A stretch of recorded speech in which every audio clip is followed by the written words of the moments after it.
Good morning बच्चों। हिंदी साहित्य के पाठ 2 जैसा सवाल वैसा जवाब के भाग 2 में आपका स्वागत है। याद है बच्चों, आपको भाग 1 में मैंने क्या पढ़ाया था? नहीं ना?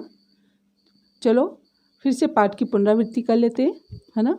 क्या था? बादशाह अकबर थे। बादशाह अकबर के अपने मंत्री को क्या करते थे? बीरबल को बहुत पसंद करते थे। और बीरबल क्या थे? बहुत बुद्धिमान थे, है ना। और बड़े बड़ों की भी उनके आगे कुछ नहीं चल पाती थी। यही कारण था कि उनके दरबार में जो और दरबारी थे वो बीरबल से जलते थे और वो बीरबल को किसी न किसी मुसीबत में फंसाने की तरकीबें सोचते रहते थे। और अकबर के दरबार में एक खास दरबारी थे। कौन? ख्वाजा सरा। ख्वाजा सरा क्या थे? अपनी विद्या पर और बुद्धि पर उन्हें क्या था? बहुत घमंड था। और बीरबल को तो अपने सामने क्या समझते थे? मूर्ख बालक समझते थे। फिर क्या था? ख्वाजा सरा ने सोचा, क्यों ना मैं ऐसे प्रश्न तैयार करूं कि जिनके उत्तर बीरबल दे ही ना पाए। और खूब सोच विचार कर उन्होंने 3 प्रश्न सोच लिए। और उन्होंने कहा कि इन प्रश्नों को किसे दूंगा? मैं बादशाह को दूंगा। फिर बादशाह जब बीरबल से प्रश्न पूछेंगे तो बीरबल के छक्के छूट जाएंगे। फिर क्या था? उन्होंने कहा कि बादशाह को भी मानना पड़ेगा कि ख्वाजा सरा के आगे बीरबल कुछ नहीं है।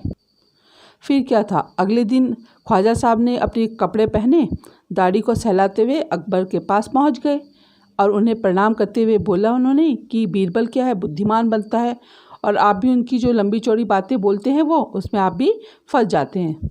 अब मैं चाहता हूं कि मैं आपको 3 सवाल दूंगा। आप इन 3 सवालों को पूछकर आप बीरबल के दिमाग की मतलब चतुराई को पहचान लें कि वो चतुर है या नहीं है, बहादुर है कि नहीं है। उनकी वो जो है कलाई खुल जाएगी, पोल खुल जाएगी उनकी, है ना।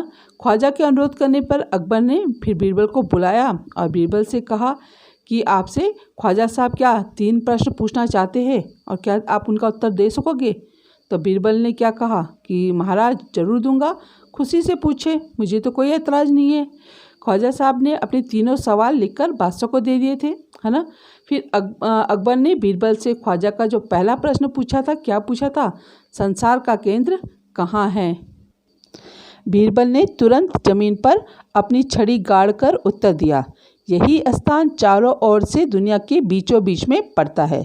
तो उन्होंने क्या करा बीरबल ने उनके हाथ में जो छड़ी थी उसे तुरंत से ज़मीन पर गाड़ी खड़ी करी बीच में और कहा कि यही जो स्थान है ये दुनिया की बीचों बीच ही पड़ता है। आप दुनिया तो गोल है, आप उसे कहीं से भी नापें तो वो क्या आएगा? उसका केंद्र आएगा, मतलब मध्य भाग आएगा, है ना। तो उन्होंने कहा कि बस यही है ना। यदि ख्वाजा साहब को विश्वास ना हो तो वे फीते से सारी दुनिया को नाप कर दिखा दे, क्योंकि बीरबल तो बहुत चतुर थे। तो उन्होंने कहा कि भाई यदि ख्वाजा साहब को कोई ऐतराज़ है तो वो क्या करे? फीते से पूरी दुनिया को नाप कर दिखा दे। फीते से सारी दुनिया नाप सकता है कोई? नहीं ना। कि मेरी बात गलत है तो ये मतलब ये बता दे कि मेरी बात गलत है, इस चीज़ को वो गलत साबित कर दे। फिर अकबर ने दूसरा प्रश्न किया, आकाश में कितने तारे हैं?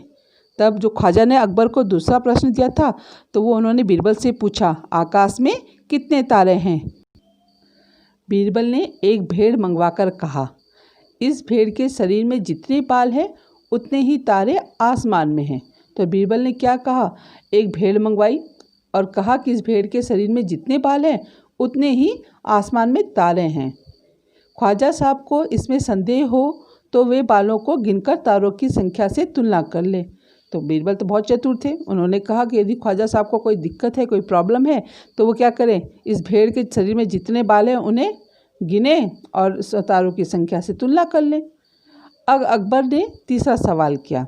जो ख्वाजा साहब ने अकबर को तीसरा सवाल दिया था, उन्होंने पूछा, संसार की आबादी कितनी है? बीरबल ने कहा, जहाँपना संसार की आबादी पल पल घटती बढ़ती रहती है, क्योंकि हर पल लोगों का मरना जीना लगा ही रहता है।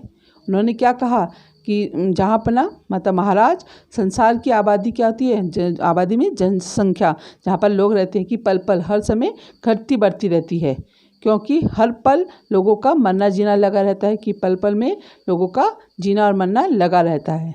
इसलिए यदि सभी लोगों को एक जगह इकट्ठा किया जाए तभी उनको गिनकर ठीक ठीक संख्या बताई जा सकती है।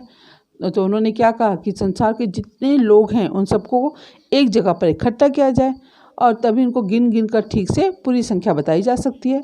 क्या ऐसा हो सकता है कि संसार के लोग सभी एक जगह पर इकट्ठा हो जाए ना? नहीं ना। बादशाह तो बीरबल के उत्तरों से संतुष्ट हो गए।